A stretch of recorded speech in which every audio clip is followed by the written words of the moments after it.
Señores, hoy tenemos un programa más de Volar sin Instrumentos. Tenemos dos amigos, a Iván que lo conozco hace tiempo, Julián que trabaja con Iván en la compañía PKF Integral y PKF Legal. Legal. Iván, contémosle a la gente, ¿ustedes qué hacen? ¿Qué es la compañía? ¿Cómo trabajan? ¿Cómo se puede engranar la gente con el modelo de negocio de ustedes? Daniel, primero que todo, muchas gracias por la invitación. Para nosotros es un gusto aquí estar compartiendo nuestra experiencia. PKF es una firma internacional que está en 150 países, tiene 540 oficinas y es una firma de abogados, contadores, tributaristas internacionales para arreglar, solucionar o apoyar temas corporativos. Estamos ubicados en Medellín, somos aproximadamente 36 personas, entre abogados, contadores, tributaristas, especializados en temas corporativos internacionales. Ahí les hice un resumen más o menos de lo que vamos a hablar. Iván, ¿cómo te metes en esa industria? ¿De dónde venís vos?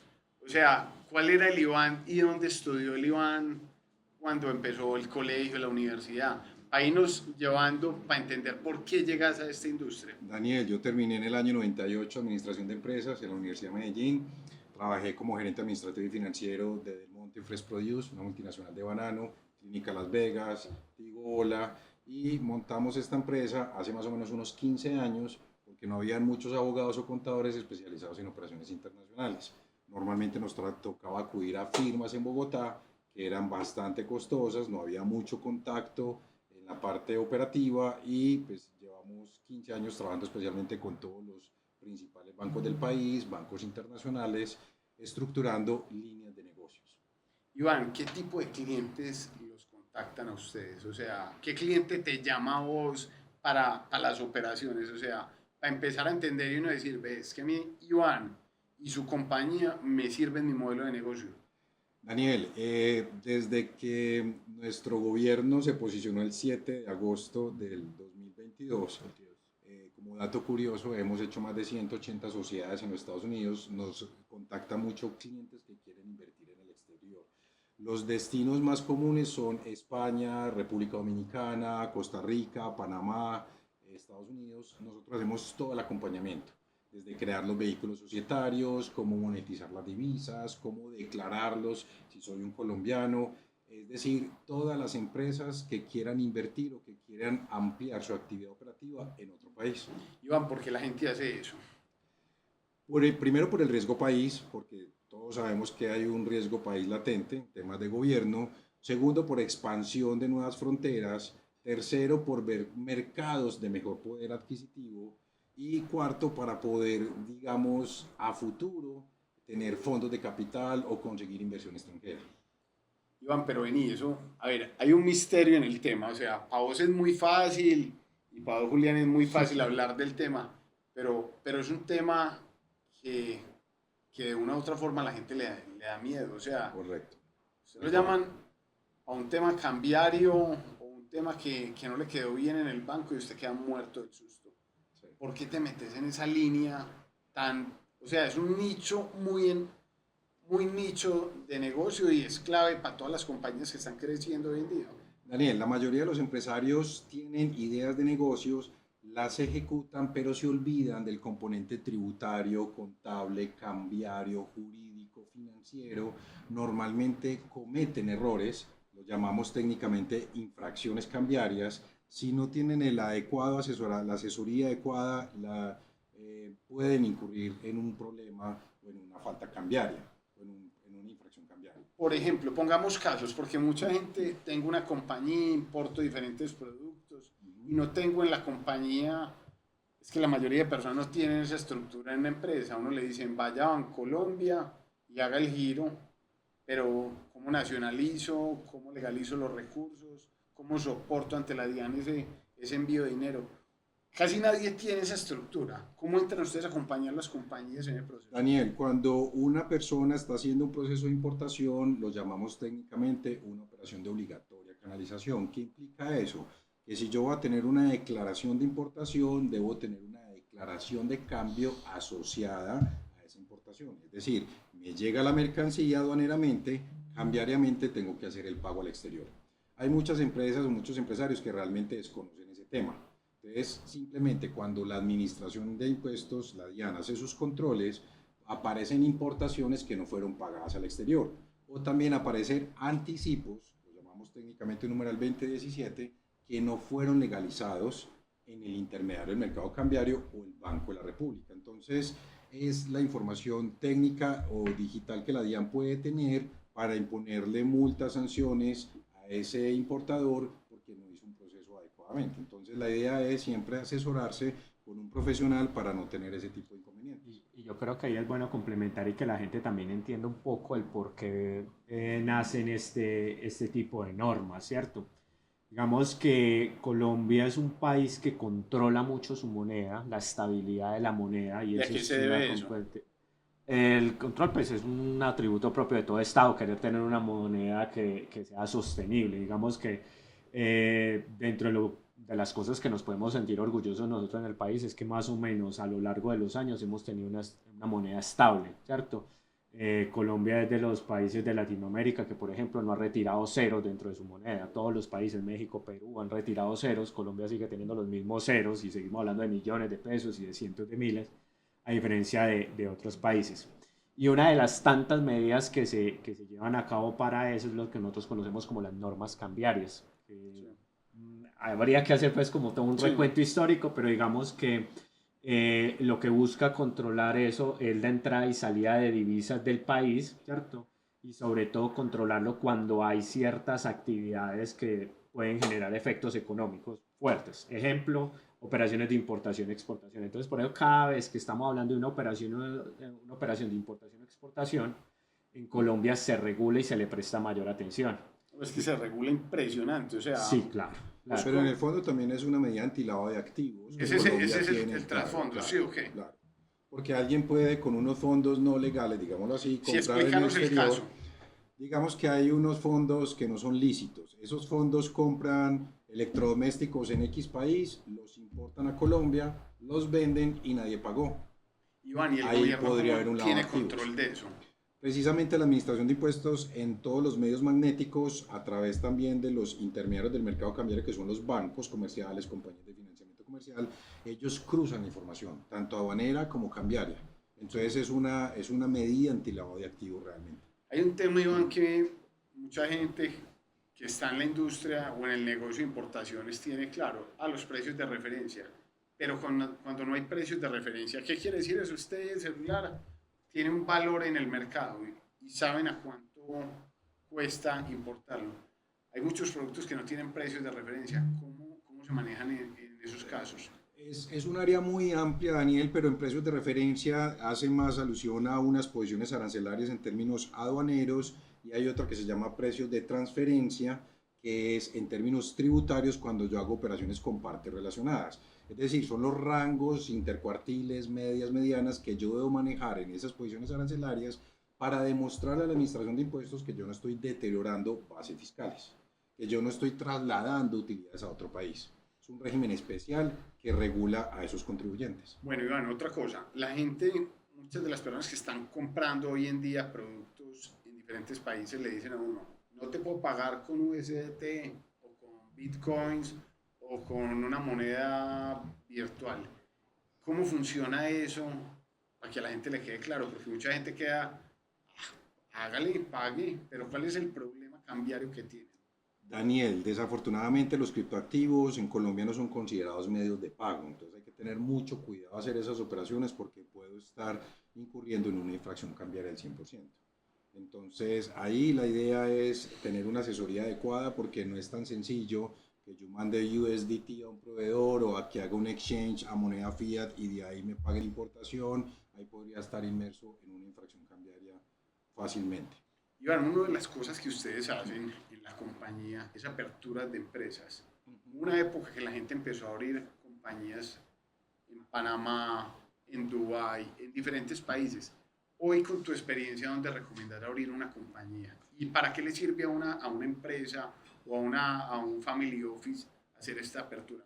Te lo digo, para mí, un crack en el tema, o sea, si están en ese tema, porque es que uno desconoce y todo el mundo le dice a uno, ahora la sociedad en un paraíso fiscal o ahora en esta parte. Iván nos va a contar un poquitico del tema para las personas que hoy están con esa inquietud, ¿dónde abrir una operación para nuestra compañía, para dejar unos recursos, para una futura inversión? Contanos un poquito de eso, Iván. Daniel, sí, desde el año, en Colombia, la ley 1819 del 2016 y todas las reformas tributarias que hemos tenido han empezado a regular todos los paraísos fiscales o países no cooperantes o todas las operaciones que yo hago siendo residente para efectos fiscales. ¿Y como cuáles somos son los que colombianos.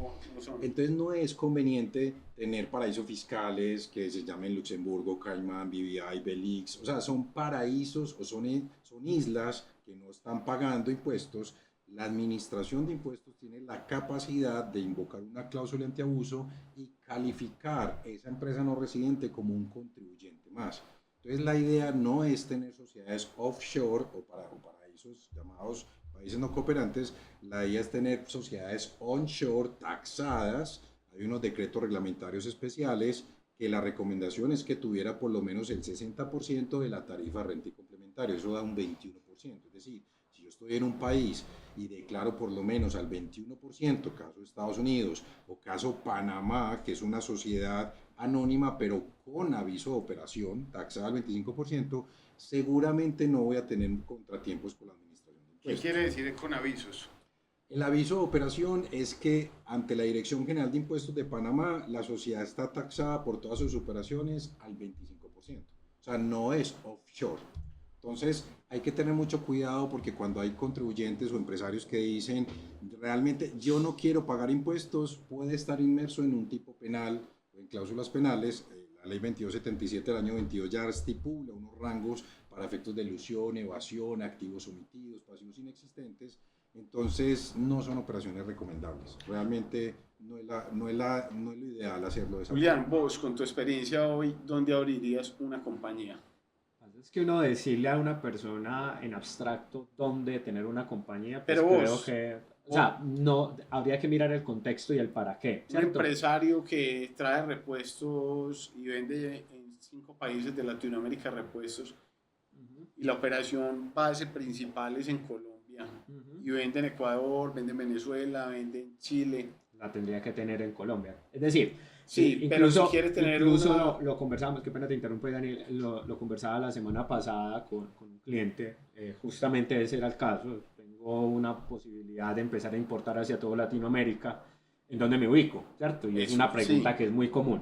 Lo que yo le decía es, esta es una primera pregunta que se tiene que hacer uno desde el punto de vista logístico antes que tributario, ¿cierto? Donde logísticamente me conviene a mí más ubicarme, es Panamá, República Dominicana, incluso Colombia. Y luego de tener claro logísticamente dónde me conviene más, entonces ya uno empieza con ese panorama a visualizar tributariamente qué país le conviene más, ¿cierto?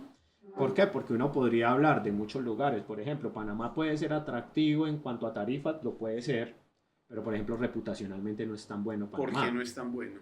Por todo lo que ocurrió con Panama Papers, ¿cierto? Digamos que hubo una época en que Panamá era un país, digamos, Panamá ha evolucionado y ha cambiado muchísimo en este tema, pero en su momento y sobre todo gracias a una firma, Panamá era el lugar donde yo podía constituir sociedad, las famosas sociedades de papel. Una sociedad que me servía a mí simplemente para tener una presencia en otro lugar, triangular operaciones, llevar ingresos hacia allá, facturar gastos que no eran verdaderos, ¿cierto? Entonces, a raíz de todo el escándalo de Panama Papers, pues todavía sigue cargando ese lastre, aunque como les digo, pues Panamá ha cambiado muchísimo. Pero a la gente no le gusta hoy abrir obviamente, en Panamá. ¿Cierto? Entonces, ¿qué es lo que pasa? Pues yo cuando la persona me dice dónde constituir la sociedad, pues lo primero es venga, conozcamos el negocio, qué hace el negocio, para qué necesita la sociedad, porque la conclusión puede ser Colombia, puede ser Perú, puede ser República Dominicana, muchas veces nuestra solución termina siendo Estados Unidos, ¿cierto? ¿Y por qué Estados Unidos ha empezado a gustar tanto en los últimos 2 o 3 años? Hay dos cosas ahí, Daniel. Estados Unidos ha gustado porque está taxada, paga impuestos y realmente es una jurisdicción amigable que no está reconocida como paraíso fiscal. Pero vení, o sea, lo que acabaste de decir, pero Estados Unidos tiene unos que son paraísos fiscales y la gente le dice, no, ahora hay que tener cuidado porque hay jurisdicciones como Wyoming, Nevada, Delaware, que hacen las veces de renta territorial, pero no por eso es que yo como beneficiario final efectivo o residente para efectos fiscales vaya a abrir una sociedad en este estado para no pagar impuestos. podría estar inmerso en un tipo O sea, penal. en esas que dijiste, que son como 4 o 5, Sí. hay que tener cuidado. Hay que tener cuidado. Entonces hay que definir si yo quiero una sociedad operativa, qué tipo de rentas activas voy a tener, o si voy a tener unas rentas pasivas, o si es una sociedad holding patrimonial. Son tres esquemas diferentes de algo. Pero quería contarte algo.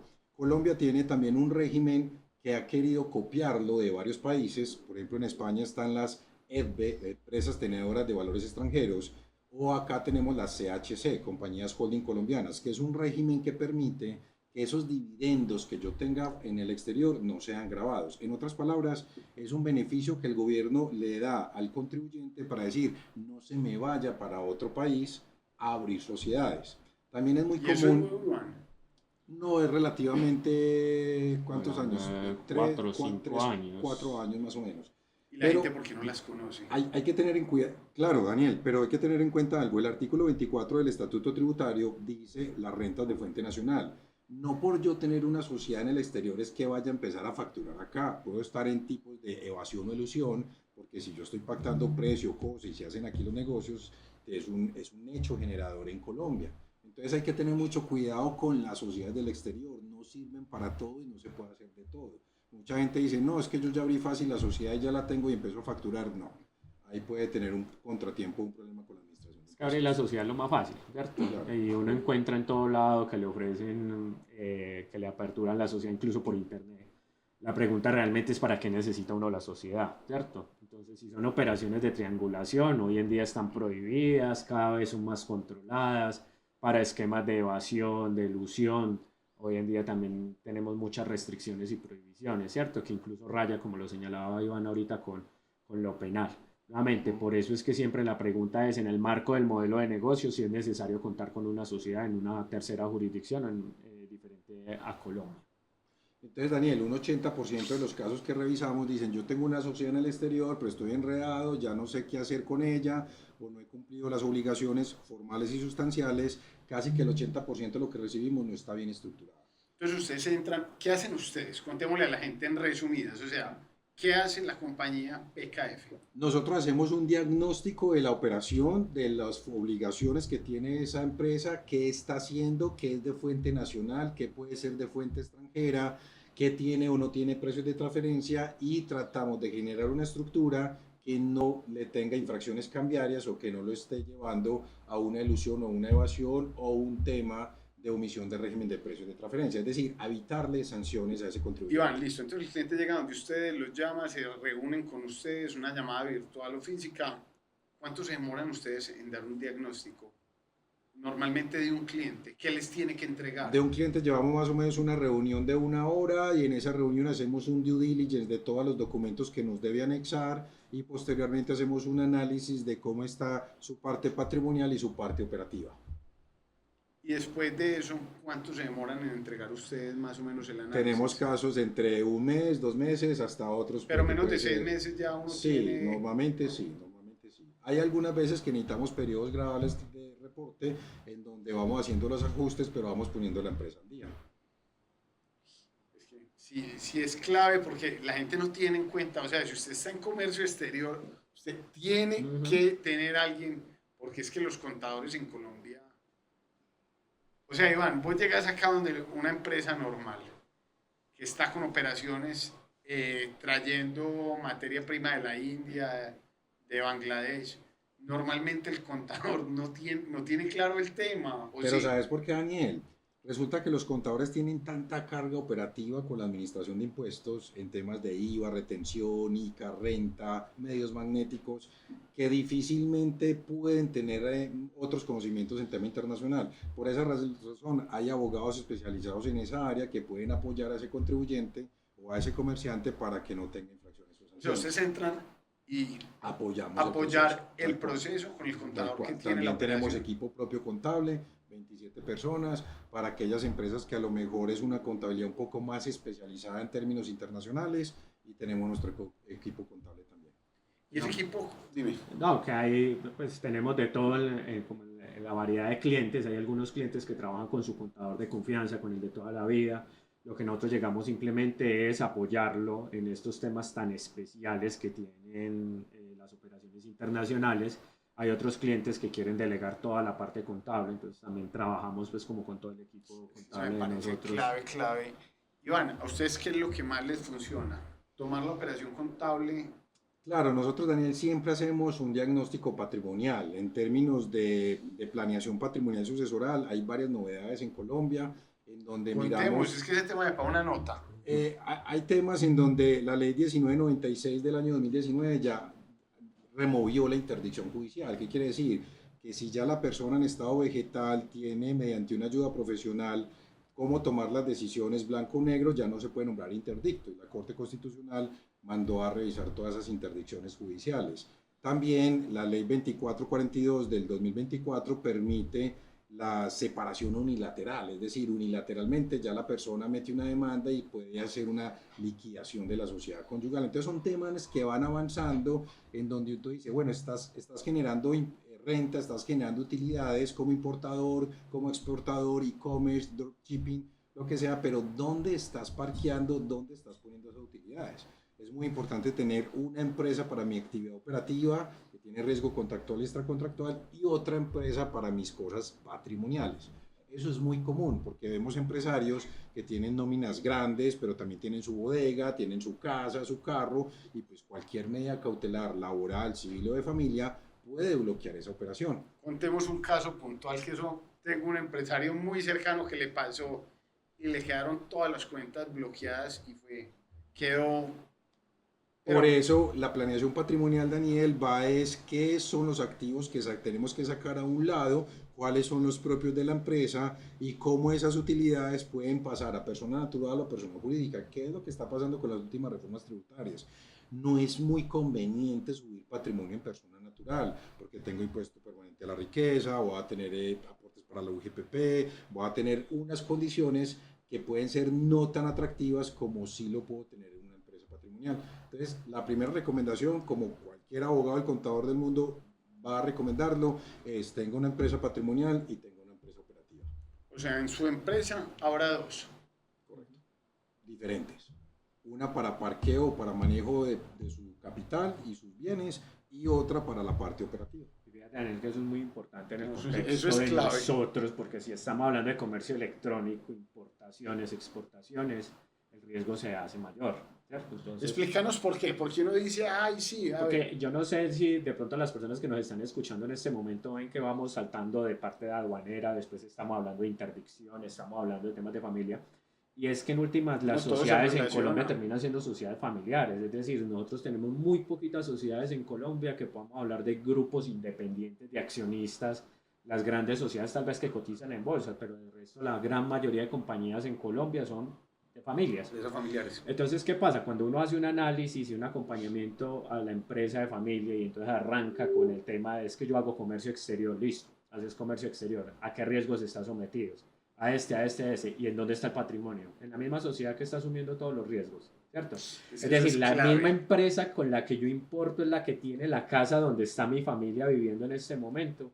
Y entonces por eso es que el análisis tiene que ir dirigido, por un lado, a lo patrimonial, a cómo voy a estructurar mi parte patrimonial para proteger mis activos. Y hay personas que creen que proteger el activo es ponerle la casa al hijo de 14 años, Sí, claro. que además crece y se vuelve adolescente No, y asume riesgos. O en el peor de los casos nos pasa como en algún momento una niña de 10 años metía en lista a Clinton porque le pusieron una casa y unas cuentas y terminó en un problema grandísimo. Entonces imagina uno meter a un menor de edad en ese tipo de problemas. Entonces hay que reorganizar el patrimonio, o sea, y por eso es que la parte patrimonial esa metodología de venga, le pongo la casa al hijo, eso ya pasó de moda. Eso Pero Daniel, hay muchos empresarios que lo dicen, es que lo necesito así por apalancamiento financiero, yo necesito mostrarle al banco Esa es la otra. inmuebles y oiga, claro, pero hay formas también como de mostrarle al banco que esta sociedad patrimonial puede ser avalista, codeudor o garante de esas obligaciones. Y ahí cómo entra esa empresa a responder. Son solidarias, obviamente, de acuerdo a lo que firmen, pagaré, carta de instrucciones, letras o algo, pero igual se pueden Pero en el apalancar momento de una mutuamente. demanda no le llega. Exacto, tal cual. Lo que pasa es que uno va midiendo el riesgo, ¿cierto? Entonces, por ejemplo, estás pensando en una operación aduanera, importación, exportación, Sí. que hay el riesgo no solamente de la parte de la importación, sino que luego surge el riesgo cambiario en el pago de la importación. Sí, Es un doble riesgo que siempre se está generando en una operación de comercio exterior. ese riesgo yo no lo quiero soportar con todo mi patrimonio o con el patrimonio que yo ya... Pero sabes que hoy lo Ujú. contás y lo haces ver como que es el común denominador, pero la gente no lo hace. No, es que por eso estamos aquí sentados. Sí, ok. La gente no lo Por hace. eso tenemos trabajo. Porque de hecho es Claro. lo Sí, ok, común, o sea, la gente no eso- lo hace. la gente no lo hace, o sea, Exacto, todo el sí. mundo es poniendo los huevos Ajá. Sí, sí. en la misma canasta. Pero sabes que yo no creo que sea un asunto de irresponsabilidad de las personas, Desconocimiento. sino que es que, a ver, todo emprendimiento, o sea, toda gran empresa en algún momento fue un emprendimiento. Y Total. todo emprendimiento parte de una persona trabajando de día y de noche, tratando de sacar adelante la empresa, ventas, y qué pasa, que cuando yo me concentro en las ventas, descuido otras áreas de la empresa que son igual de importantes, ¿cierto? Total. Igual de importantes como cuál, como el tema contable, la parte de comercio exterior, lo tributario, lo cambiario, lo aduanero, y ahora pues ir protegiendo ese patrimonio. Entonces, las empresas tienen que darse cuenta y los empresarios tienen que darse cuenta del momento en que dejaron de ser un emprendimiento. Pero cuando te das cuenta Ah. de eso, o sea, si vos hoy estuvieras en esta situación y ya tenés una bodega o ya tenés un carro, ¿cuándo tomas esa decisión de decir, listo, no, ya, esto hay que separarlo? O desde el principio. Lastimosamente lo toman, Daniel, cuando ya les llegó alguna medida cautelar o ya les pasó algo.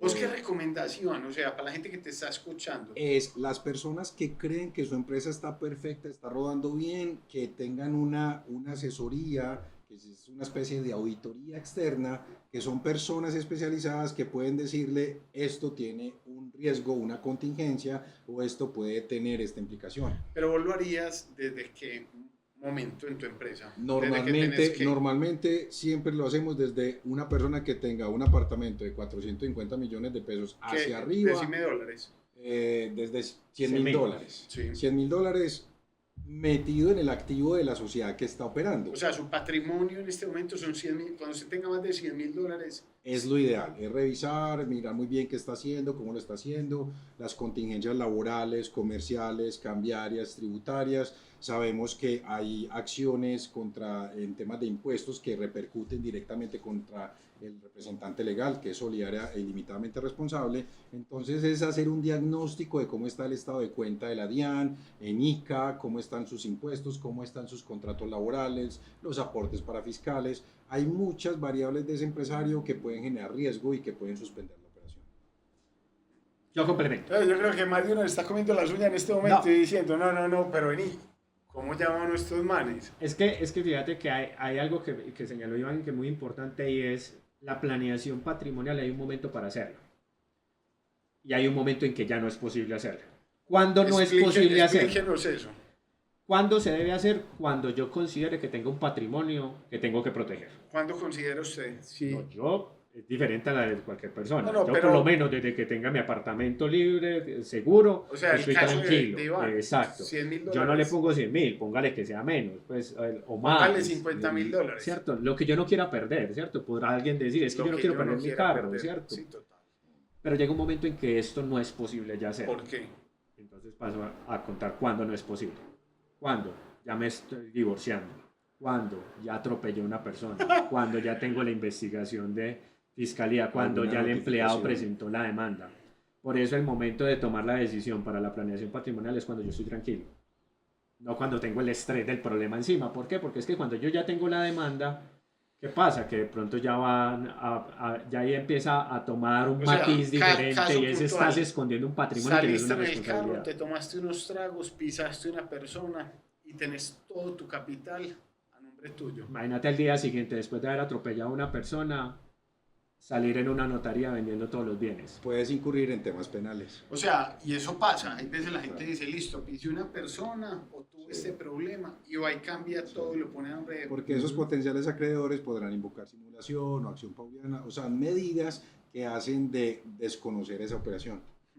Cambia cuando vos dispones del patrimonio y todavía no ha pasado nada, nadie puede decir, pero es que mira que a los 2 meses me atropellaste, sí, pero es que yo estaba calculando 2 meses antes mover mi patrimonio para después salir a la calle a atropellar gente. No Pero tiene otro mucha punto coherencia. muy importante, la planeación patrimonial no es planeación tributaria. Realmente los impuestos se deben pagar, territoriales, impuestos todos, pero la planeación patrimonial es básicamente para ir generando Sí, ¿cómo un organizamos la parqueo. casa? Exacto, pero muchas personas dicen, es que yo no quiero pagar impuestos. Si tú no pagas el impuesto, ¿cómo montas patrimonio?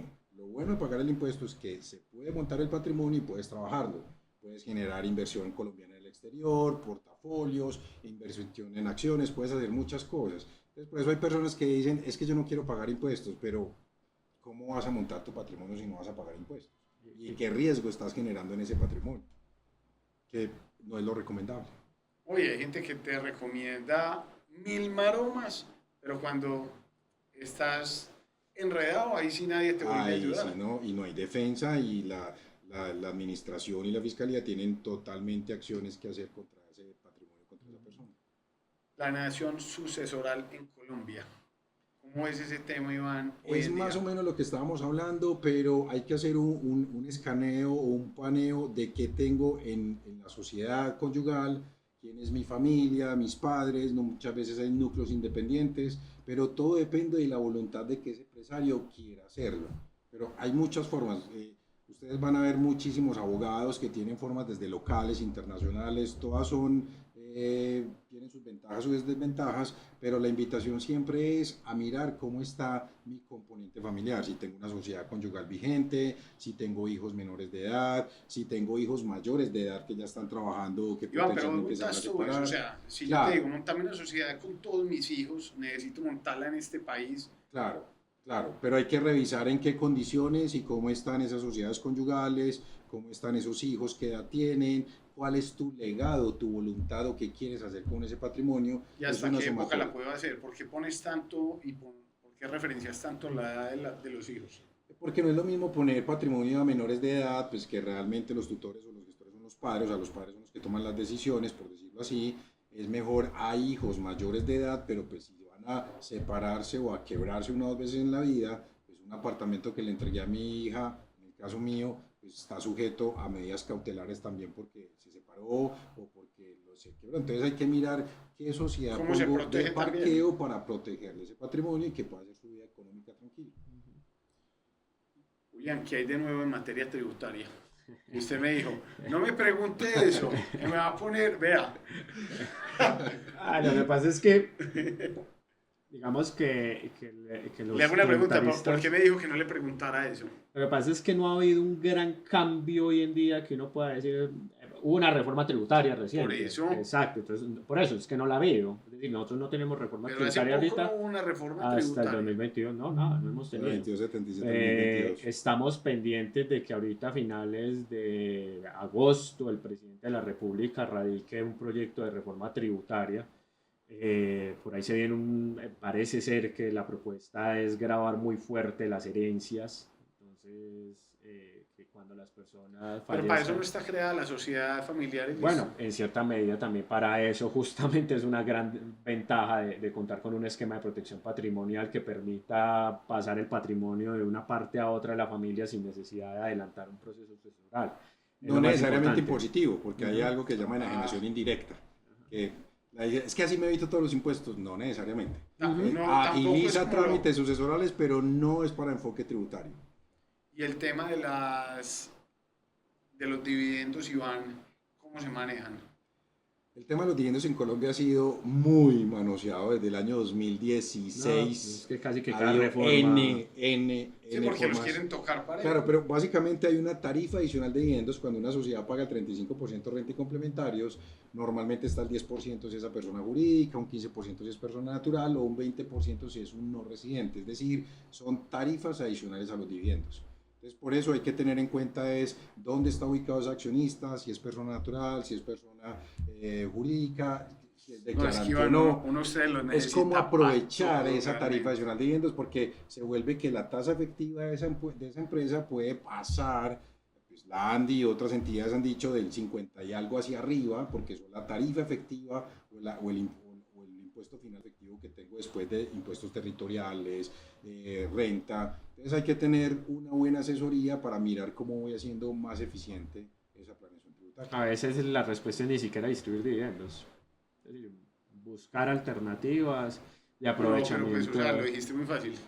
contame qué tengo que hacer, o sea, No, o sea, pero danos unas ideitas, o sea, no, claro. Eso es como el profesor que le dice a uno qué tiene que hacer, y Ujú. uno llega a la casa y dice, no, venga, llamémoslo para que, y al otro día le dice, no, sabe que venga, y se sienta, y uno dice, sabe que con lo que me contó, más bien lo contrato, porque así funciona. Ajá. No, lo que pasa es que, digamos que en Colombia no está obligado, no estamos obligados a repartir dividendos en las sociedades, ¿sí? ¿Quiénes son los principales llamados a distribuir dividendos? Pues las sociedades que cotizan en bolsa. La gente está ahí normalmente por un asunto de especulación con el valor del precio de la acción y por la posibilidad de obtener dividendos. Pero nuevamente, volviendo al tema de las sociedades de familia, Sí. muchas veces en vez de distribuir dividendos, pues yo lo que hago es reinvertir las utilidades al interior de la empresa, incluso generando líneas nuevas de negocio. Nosotros hemos tenido clientes que dicen, bueno, con la actividad de mi negocio voy a invertir en propiedad raíz. Entonces, ¿para qué distribuir dividendos? Para que como persona natural comprar el inmueble si más bien de pronto la sociedad pueda llegar a comprar inmuebles. ¿Sí? Es como buscar alternativas en las cuales no se genere esa distribución de dividendos y obviamente pues disminuir la carga tributaria.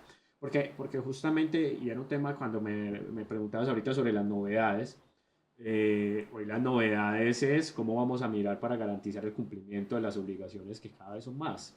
¿Sí? Porque en este momento... Daniel, hay una realidad, la administración está pretendiendo, han dicho, de vincular más de 10.000 o 11.000 funcionarios. Va a llegar a 20.000.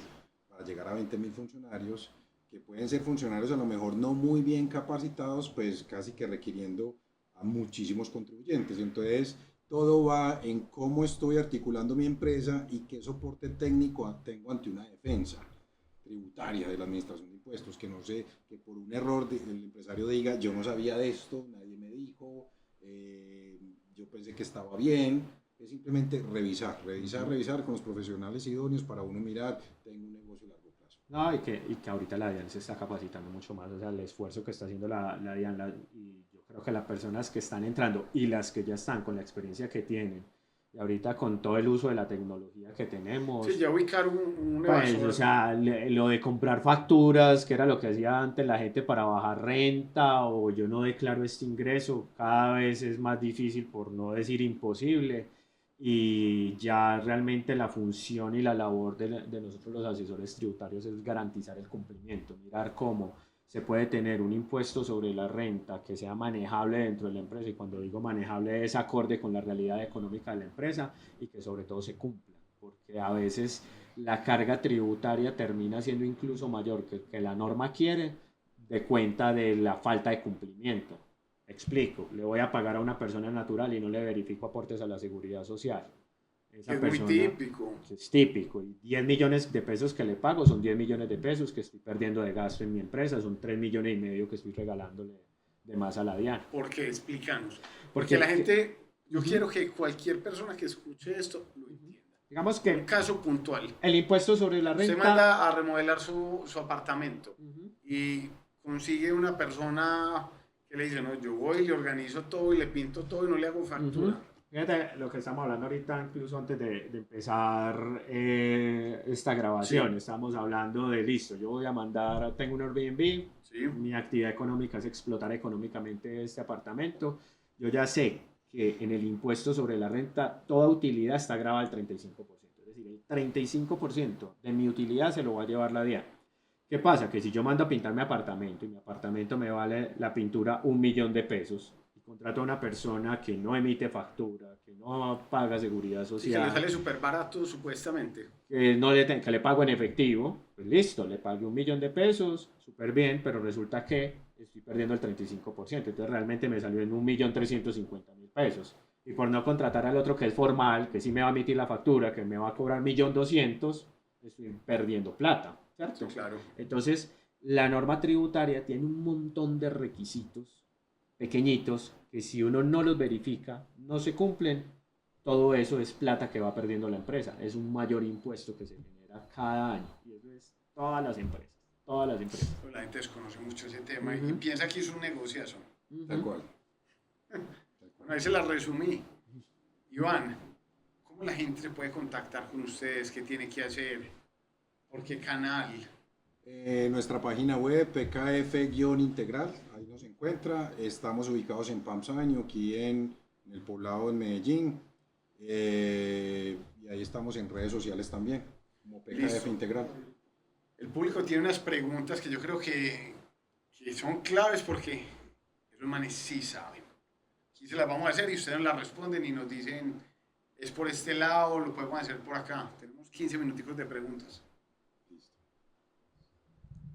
Nos comentaron de la importancia de tener una planeación patrimonial y de las sociedades familiares. En esta misma línea, ¿por qué un empresario tanto colombiano como cualquier latinoamericano debería considerar abrir una LLC o una C Corp en los Estados Unidos? Bueno, mira, es una pregunta muy Ese, común. ese sí sabe. Hay varios frentes. El primero es la persona que está en Latinoamérica que quiere por riesgo país invertir en los Estados Unidos. O sea, de Venezuela, sí, México, Perú, Chile. Ecuador, República Dominicana, sin ningún problema. Se abre una LLC en Estados Unidos que es para inversión inmobiliaria. ¿Qué es eso? Es un Limited Liability Company, es algo parecido a una SAS, es una sociedad como rápida de hacer que tiene responsabilidad limitada. ¿Sí? Vale. Esa LLC normalmente la hacemos para rentas pasivas. ¿Qué son rentas pasivas? Intereses, arrendamientos, dividendos. ¿Sí? Ese es un primer caso. Tenemos otro caso en donde yo quiero poner una holding en el exterior que sea la dueña de mi empresa en México, en Perú, en Chile, en Ecuador, y esa holding es la que levanta tickets para fondos de capital o para ponerse en negociaciones en bloque o para poder venderla a futuro. Es también otras empresas multilatinas que están buscando poner una holding en el exterior como compañía o centro de negocios. Y también tenemos otros que quieren expandir su operación, que en ese caso en Estados Unidos sería una C Corp, ya es una empresa que es un US person, es una entidad que paga el 21% de impuestos desde cero, desde cualquier momento hacia adelante. Esa normalmente la trabajamos para rentas activas. ¿Qué es rentas activas? Comprar, vender, enajenar, prestar servicios, con el limitante de que no por tener esa sociedad operativa yo vaya a empezar a hacer facturas o a contratar aquí en Colombia. Porque resulta que si hay una SAS que va a pagarle a esa empresa en el exterior, debería retenerle el 20%, tiene que hacer un cálculo que se llama retención a título de IVA. Pero eso es doble tributación. Puede haber doble tributación porque no tenemos convenio de doble tributación con Estados Unidos, ahí tenemos es un intercambio de información tributaria que existe del convenio IGA desde el 2004, pero hay que mirar que lo que yo pague allá es un impuesto descontable en Colombia, entonces hay que mirar los tiempos de cómo hago eso. Pero es muy común esas necesidades, especialmente cuando vemos que Latinoamérica tiene una tendencia muy hacia la izquierda de los gobiernos. Cada vez los empresarios están consolidando más utilidades y queriendo invertirlos en otro país. Iván, el común denominador de los clientes que te llama, ¿qué tipo de sociedad apertura? En Colombia hacemos una SAS, Sociedad por Acciones No, en el exterior. LLC, C-Corp, S-Corp. Cuando es el caso de americanos, ciudadanos, tenemos una S-Corp, pero las más comunes es la LLC. ¿Cuánto vale abrir una sociedad de esas? Tú la consigues en el mercado desde $450 en adelante. Lo que pasa es que no tanto es el precio, sino qué documentos te están entregando. Normalmente nosotros la abrimos con 5 documentos para que pueda abrir la cuenta y para que esté también reportada ante el FinCEN, que es como la UIAF en Colombia, reportando a los beneficiarios finales. ¿Qué te tiene que entregar un cliente para arrancar a trabajar y decir, yo quiero abrir esa sociedad y quiero hacer? O sea, después de esta conversación, muchas personas van a decir, hey, estoy tomando unos riesgos, no sabía, el contador que tiene actualmente es muy querido, usted lo llama y le resuelve el tema tributario ahí 5 minutos antes de pagar la declaración de renta, pero hay temas que uno dice, este tema va un poco más allá.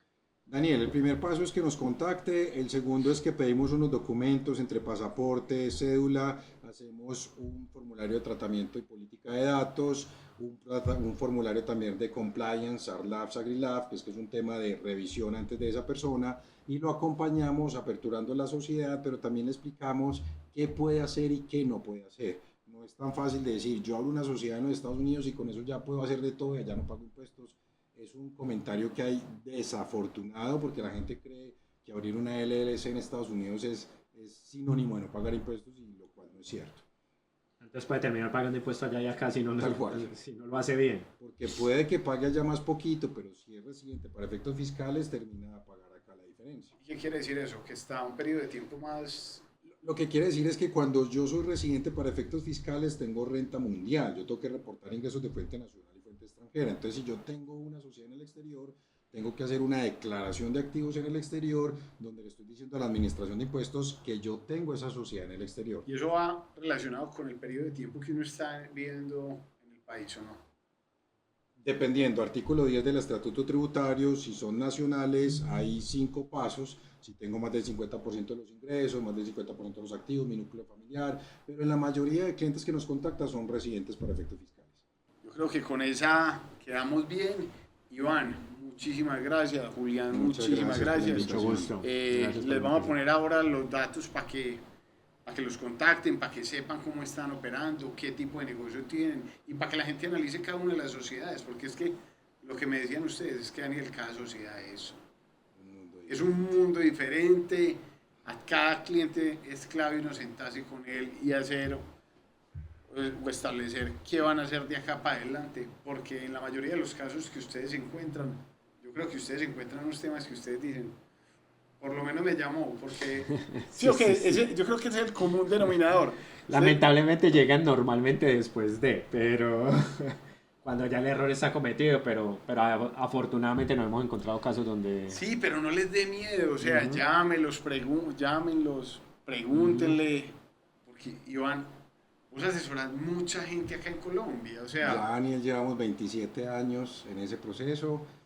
A veces le decimos a los empresarios, él como gerente tiene 7 más o menos subestructuras, que es una estructura contable, tributaria, cambiaria, societaria, legal, financiera, comercial, de presupuestos, pero si ese empresario está dejando el tema tributario, contable o legal muy cargado a su contador, generalmente va a terminar de pronto en inconvenientes o en sanciones.